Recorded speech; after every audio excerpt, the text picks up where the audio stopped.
नमस्कार दोस्तों। हिंदुत्व के खिलाफ जहर उगलने वाले सांप आजकल जो हैं सरेआम देखने को मिले हैं।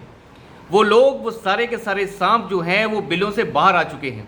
एमके स्टालिन के बेटे, जो एमके स्टालिन खुद मुख्यमंत्री हैं, और उनके बेटे उदयनिधि स्टालिन जो कि मिनिस्टर हैं उनकी सरकार के अंदर, उन्होंने एक बयान दिया है और उनका कहना है कि हिंदुत्व जो है एक डेंगू और मलेरिया और कोरोना वायरस जैसी बीमारी की तरह है। इस धर्म को पूरी तरीके से ख़त्म कर देना चाहिए, सनातन को जो है पूरी तरीके से हटा देना चाहिए समाज के बीच से। और जब उनसे यह कहा गया कि आपने ये बात कैसे कह दी, तो उनका कहना ये था कि मैंने कुछ गलत नहीं कहा है, ये बिल्कुल डेंगू मलेरिया की तरह ही है और मैं इस बात को हमेशा से कहता आया हूँ और कहता रहूँगा। देखिए, इन इंसानों की फितरत तो देखिए। खुद को एथिसिस्ट कहने वाले लोग ये भूल जाते हैं कि वो किस विरासत से आए हैं और कहाँ जा रहे हैं। ये वही जहर है जो अंदर भरा हुआ है और ये वही जहर है जो बाहर निकल के आ रहा है और ये जहर और बाहर निकलता रहेगा।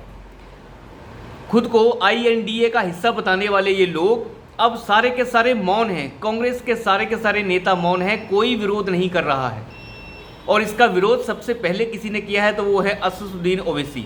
कम से कम वो अपना स्टैंड रखने में सक्षम तो हैं, वो बात को रखने में अपनी बिल्कुल प्रखरता के साथ रखते तो हैं। लेकिन कांग्रेस के सारे नेता चुप हैं।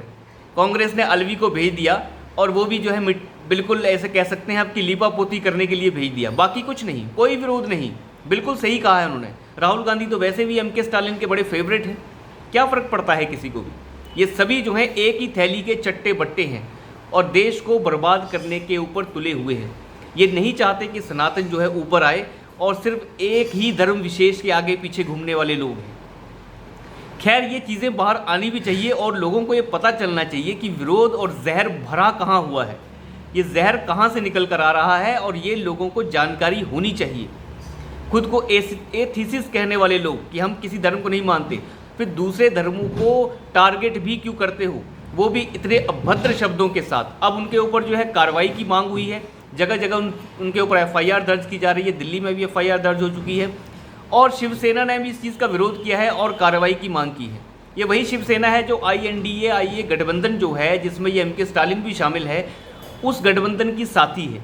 लेकिन एक तरफ साथ देते हैं, दूसरी तरफ कहते हैं कि इन्होंने गलत कहा है। किस तरीके की विचारधारा है ये और किस तरीके से ये आगे बढ़ने की कोशिश की जा रही है। सनातन धर्म जिसकी शुरुआत ही पूरे भारत के साथ शुरुआत होती है और पूरे भारत में वो जो है अपना एक महत्व रखता है, उसे बेइज्जत करने की जो ये मुहिम छिड़ गई है, ये मुहिम और जारी रहेगी और ये 24 चुनाव तक और अच्छा रूप लेने वाली है। कम से कम इस चीज़ से लोगों को ये एहसास हो जाएगा कि ये पूरा का पूरा जो ड्रामा हो रहा है, ये कौन कौन अपने अंदर जहर छुपा के बैठे हैं। वक्त वक्त पर जगह जगह पे अलग अलग नेता जो है अपना जहर उगलते रहते हैं, चाहे अखिलेश यादव के नेता हों, स्वामी प्रसाद मौर्य, वो टारगेट कहते रहते हैं। उसके बाद अब लालू यादव की पार्टी पे चले जाइए, वो रामचरितमानस की धज्जियां उड़ा देते हैं। ये सभी नेता जो हैं एक ही लाइन में शामिल हैं, उन्हें एक ही वर्ग का वोट चाहिए। उस वर्ग के वोट के लिए अगर सनातन को बेइज्जत करना पड़ता है तो ये बेइज्जत करने के लिए तैयार है। अब अंदाज़ा लगाइए कि कोई कह रहा है कि सनातन धर्म जो है वो डेंगू, मलेरिया, मच्छर और कोरोना वायरस की तरह है, इसे जो है पूरे समाज से मिटा देना चाहिए। अंदाज़ा लगाइए शब्दों की गरिमा देखिए, किस तरीके के एक नेता की शब्दों की गरिमा कैसे होनी चाहिए। अब जो है देश खतरे में नहीं आ रहा, अब लोकतंत्र खतरे में नहीं है, क्योंकि ये लोकतंत्र के रक्षक हैं। यही जो हैं देश के लोकतंत्र को बचा कर रखेंगे। इन्हीं लोगों के ऊपर देश की बागडोर होनी चाहिए और हमें इन्हें ही प्रधानमंत्री बनाना चाहिए। मान लीजिए INDA प्रधानमंत्री पद के लिए जो है कोई उम्मीदवार देता है तो MK स्टालिन होगा, लालू होगा, नीतीश होगा, अखिलेश होगा, ममता बनर्जी होंगे। बारी बारी से 6-6 महीने के लिए प्रधानमंत्री बनेंगे सारे, तो खूब मज़ा लेंगे इस देश का, जिस देश ने सभी धर्मों को अपने अंदर समा रखा है। और फिर कहते हैं कि भारतीय जनता पार्टी करती है धर्म आप कर रहे हैं, फिर कह रहे हैं भारतीय जनता पार्टी करती है। वो तो जुम्मा कुछ साल पहले ही आई है, लेकिन आप जो जहर उगल रहे हैं उस जहर का मतलब क्या है। कार्रवाई की मांग भले ही हो, पर मुझे लगता है कि ऐसी गंदगी जो है वो बाहर होनी चाहिए, जिसका नाम ही MK स्टालिन हो, जिसका नाम ही स्टालिन रख दिया होगा।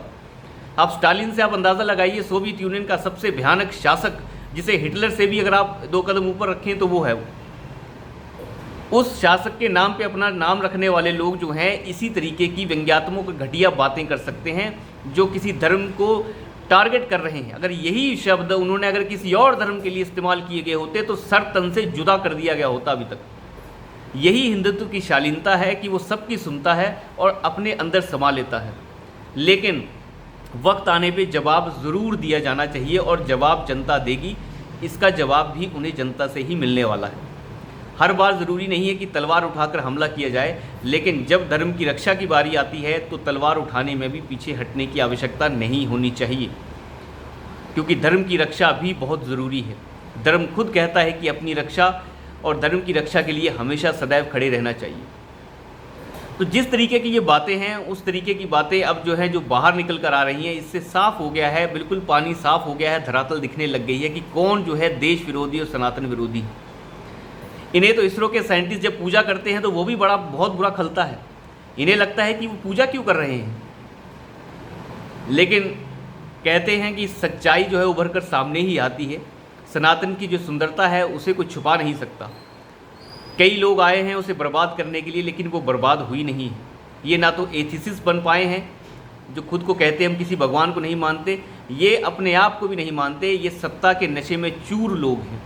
बाकी इनके पास कुछ नहीं है। विरासत में मिली सत्ता और परिवारवादी वंशवादी पार्टियां, जिनके बेटे भतीजे मामे भांजियां सारे जो हैं उस राजनीति का मज़ा चख रहे हैं। बाकी इनके पास कुछ नहीं है। खैर, इसका जवाब जो है देश की जनता बखूबी देना जानती है। जनता जनार्दन है, वो सब समझती है किसे कैसा जवाब देना है। तो अभी के लिए इतना ही। धन्यवाद।